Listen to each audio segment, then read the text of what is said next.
안녕하세요. 이번 시간에는 올해 이제 2025년도 얼리가 끝나고 좀 되돌아보는 시기, 2025년도에 입시에 어떤 변화가 있을까?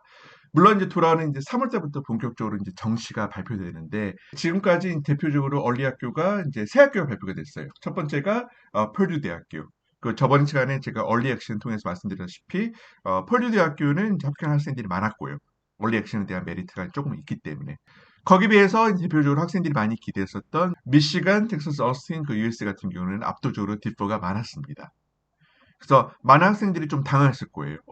저는 얼리로 지원했는데 저는 붙을 줄 알았는데 왜 이렇게 떨어졌죠? 근데 원래 이 세 학교가 우선은 유학생들한테 디퍼를 많이 주는 학교예요. 네, 타주에 있는 학생들.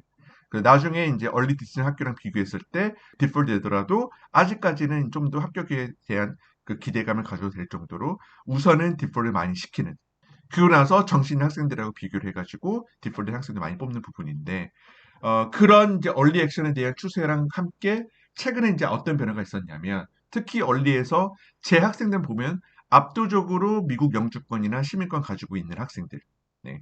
그 학생들이 대학교를 잘 들어갔어요.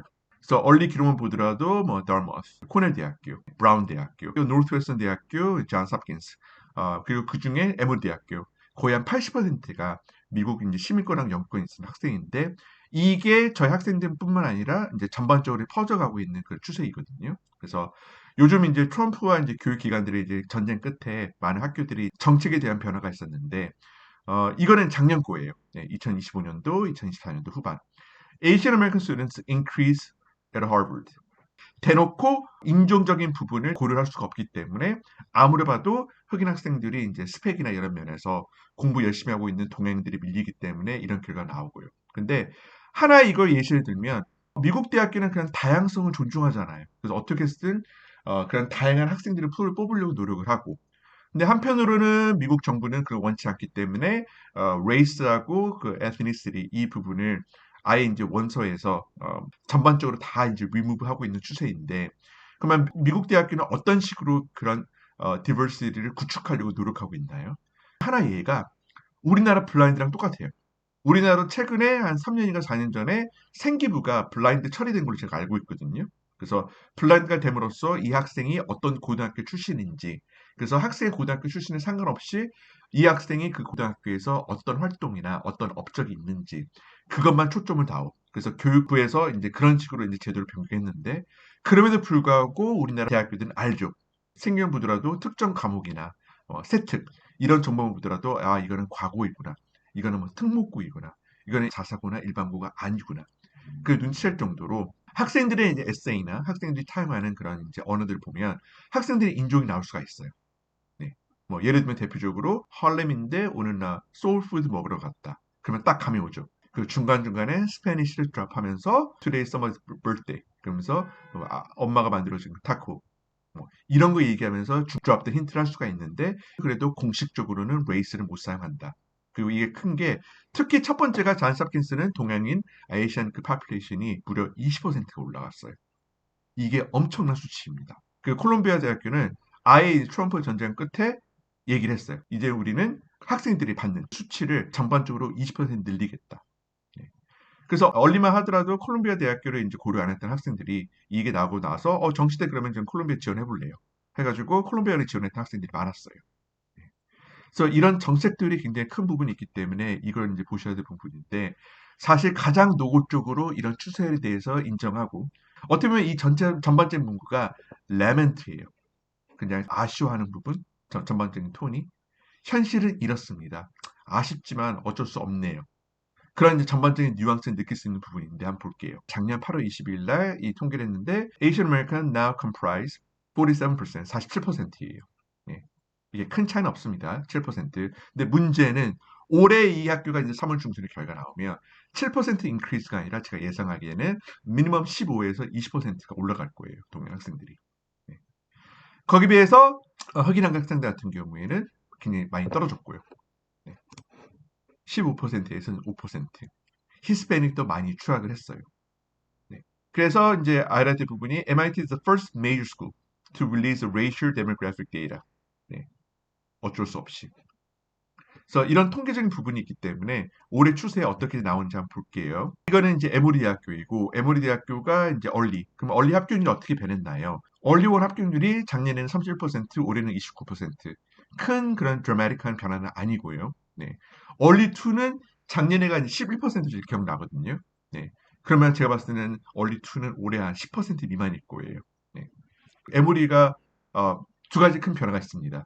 작년만 하나 또 에모리가 미국 국적, 미국 시민권하고 영주권자들한테는 니드 블라인드였었어요. 정말로. 너가 파이낸스 신청하지 않았든지 그 금액이 얼마든지 we don't care. 무조건 우리는 너의 아카데믹 메리트만 보고 입학을 결정할 거다. 그게 이제 니드 블라인드 팔러스였는데 올해 갑자기 여름방학 전후로 기술적으로 발표를 했어요. 미안하지만 우리가 재정적인 문제도 있고 여러 가지 복합적인 문제가 있기 때문에 미국 시민권 유학생들도 미국 시민권 영주권자도 우리는 니드 블라인드 팔러스를 안 할 거야. 예. 하고 기술적으로 그걸 발표를 했어요. 그래서 올해 이제 얼리 지원했던 학부모님이 굉장히 고민을 하셨다. 꼭 파이낸셜을 받아야 되기 때문에 그 금액에 대해서 우리가 신청을 하면 불이익이 있지 않을까. 근데 그렇지는 않습니다. 에머리 대학교가 속이 좁고 뭐 파이낸셜 신청한다 해가지고 정책을 그럴지 모르더라도 진짜로 파이낸셜에 신청해가지고 불이익이 있을 만큼 그렇게 안 좋은 학교가 아니에요. 특히 이제 최근에 이제 20만 불 미만 소득이 이제 20만 미만 학생들한테는 학비가 전액 면제되는 그런 프로그램이었는데 그래서 그 학생이 다행히 합격했었고 제가 예상했던 파이낸셜 그랜트는 본인 소득을 종합적으로 봤을 때 최소 5만 불, 많게는 5만 8천 불 그 사이에 그랜트 머니가 나오겠다 했는데 그 학생이 올해 7만 4천 불을 받았어요. 네. 학비 플러스 기숙사비도 거의 반 이상이 커버되는. 네.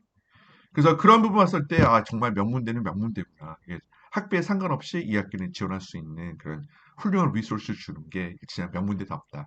그래서 감동을 받았던 것이 기억납니다.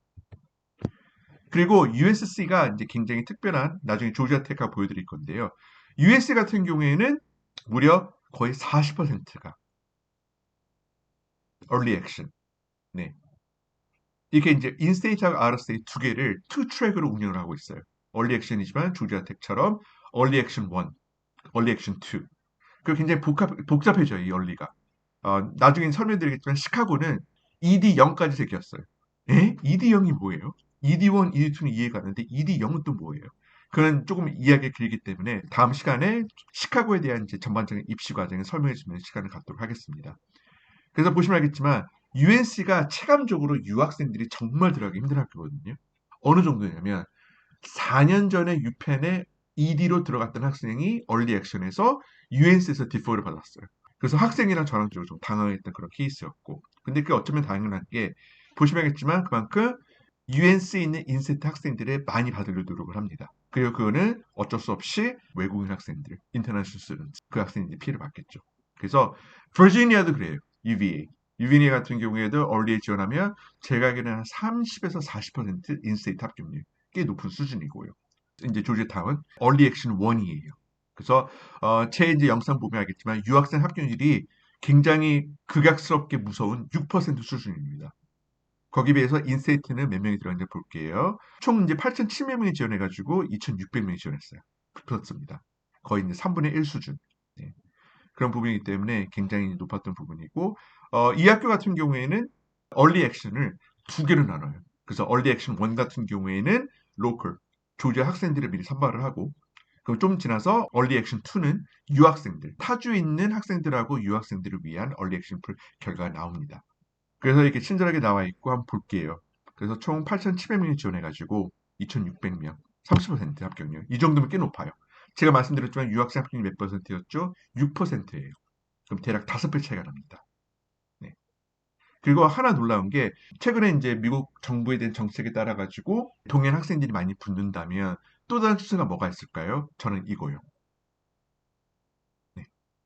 지리적인 메리트도 상당히 커요. 이것도 이제 지난 3년, 4년 동안 COVID-19 SAT가 폐지됨으로써 이 추세가 first generation 양쪽 부모님이 4년 대학교 안 나온 그 집안 출신 학생들의 비율이 높아간 만큼 최근에 1, 2년 동안 이 추세가 급하게 늘고 있어요. 그래서 여기서는 시골이지만 실질적으로는 전통적으로 우리 학교에 지원하지 않는 그 지역 뭐 예를 들면 뭐 오클라호마, 루이지애나, 알라바마, 아이다호, 뭐 노스캐롤라이나 캘리포니아나 뉴욕이나 매사추세츠 이런 지역이 아니라 그런 특정 지역에 있는 학생들, 그게 유학생이라도 아시안 영주권자 있더라도 그런 레이셜 프로파일이 동양인데 불구하고도 만약에 그 지역에 살고 있다면 굉장히 우대를 받으면서 좋은 대학을 갔던 그 추세가 확연하게 드러날 정도로 이런 지리적인 메리트가 큽니다. 나중에 고등학교를 선택을 할 때 이것도 굉장히 중요한 부분이에요. 물론 보딩스쿨은 조금 예외입니다. 우리가 흔히 알고 있는 퍼블릭스쿨이에요. 그래서 본인이 생각하기에 선생님이 아쉽게도 지금 제가 다니고 있는 퍼블릭스쿨이 너무 시골에 있어가지고 전통적으로 뭐 아이빌리그 가는 그런 피러스쿨이 아닙니다. 그러면 낙담할 필요가 없어요. 네. 어떻게 보면 그게 더 오히려 본인 나중에 지원했을 때 그게 더 플러스가 될 수 있는 부분이기 때문에 하나의 이제 보너스 포인트로 생각하시면 될 거예요. 그리고 이제 early action. 이거를 제가 이제 포함시켰던 이유가 특히 이제 defer rate 이 부분에서 말씀드릴 건데 예일 같은 경우 대표적으로 디퍼를 많이 안 해주는 학교가 예일 대학교, NYU, 콜롬비아 이 학교들이에요. 거기 비해서 학생들한테 많이 디퍼 해주는 학교가 두 학교입니다. 프린스턴하고 하버드. 거의 한 50%에서 70% 학생들이 디퍼 해주거든요. 그래서 처음에 이제 early action 지원해가지고 결과를 받으면 defer 그 letter를 받아요. 그럼 그거 보고 나서 안도의 한숨을 쉬는 거예요. 그래도 탈락은 아니네. 정시에서 좀 더 기회가 있겠나 하는데 현실은 많은 학생들이 디프를 받습니다. 그래서 학생들한테 얘기하는 게 어떻게 보면 그게 예의상 거절인 레더가 될 수가 있다. 그래서 큰 기대는 갖지 말자. 거기 비해서 예일 같은 경우에는 디플 레이트가 상대적으로 적습니다. 네. 스탠포드 같은 경우에는 디플 되면 그 의미가 커요. 여기서는 20% 정도 나와 있죠, 대략. 스탠포드 같은 경우에는 10%예요. 그래서 합격한 학생들이 한 13%에서 15%, 나머지가 다 탈락이고 또 다른 10%가 뒷불됩니다. 그래서 뒷불되면 실질적으로 이제 합격할 가능성도 어느 정도 있는 부분이기 때문에 스탠포드 뒷불되면 희망이 있어요. 그래서 희망 놓치지 마세요.